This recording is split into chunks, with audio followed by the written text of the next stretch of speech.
İmam Buxari radiyallahu anhu, həm İmam Muslim radiyallahu anhu, Allah hər birisindən razı olsun.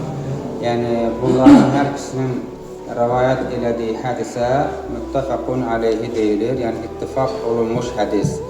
Yəni, artıq bunun səhihliyində, düzlüyündə, doğruluğunda Allahın izindən heç bir şübhə yeri qalmır.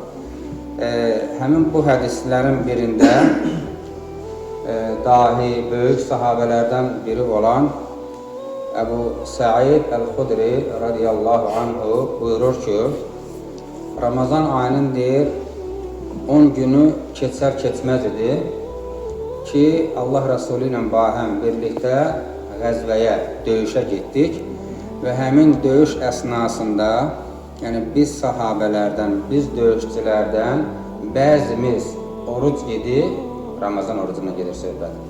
Və bəzilərimiz də orucumuzu açmışdıq, yəni orucu yemişdir. Buna baxmayaraq deyir, oruç tutanlar, oruç tutmayanlara, oruç tutmayanlar da oruç tutanlara yəni gülmədi və ya onu bir-birini ayırlamadı ki, sən niyə oruçsan, yəni səfərdəsən, oruç tutmusan və yaxud da ki, oruç tutan da o birisinə, oruç tutmayana ki, sən niyə yəni orucu açmısan, səfərdə olmağına baxmayaraq. Və bu hədis bizə nəyi verir? Bu hədisdən çıxan nəticə odur ki, səfər zamanı yəni oruç tuta bilərsən. Və burada alimlərimizin də gözəl bir görüşü, rəyi, fikri var ki, səfər zamanı təbii ki, Allah Teala Qur'anda oruç tutmamaq icazəsini müsəlmanlara veribdir. Xəstə olduğunuz zaman və səfərdə olduğunuz zaman oruç tutmaya bilərsiniz deyə Qur'an ayəsi var. Amma alimlərimizin də bu kimi hədislərdən istinad eləyib verdikləri qərar budur ki, səfər zamanı, yəni yolcu, müsafir özünü hansı halda rahat hiss eləsə, yəni oruç tutmaq onun üçün rahatdırsa, demək oruç tutmağı daha əfzəldir, daha yaxşıdır. Yox, oruç tutanda əziyyət çəkirsə, oruç tutmamağı ona rahatçılıq verəcəksə, belə olan surətdə oruç tutmamağı daha yaxşıdır onun üçün.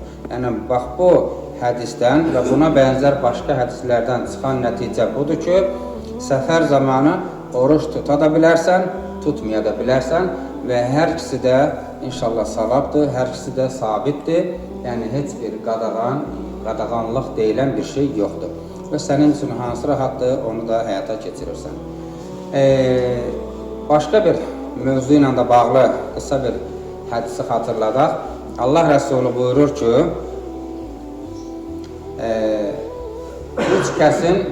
üç kəsin duasını Allah Teala geri çevirməz.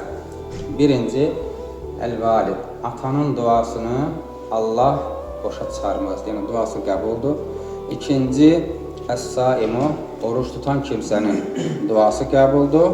Və üçüncü də əl-musafir, yəni musafirin, yolcunun, səfərdə olan kimsənin duası qəbuldur deyə Allah Rəsulü buyurur. Yəni o baxımdan da yəni bir şəxs üçünü də bir arada tuta bilər. Həm atadır, həm səfərdədir, həm də ağzı oruçdur. Subhanallah, bu dua şəksiz geri qayıtmaz, boşa keçməz və qəbuldur. O baxımdan da yəni dualarınızı Ramazan ayında əsirgəməyin. Allah razı olsun.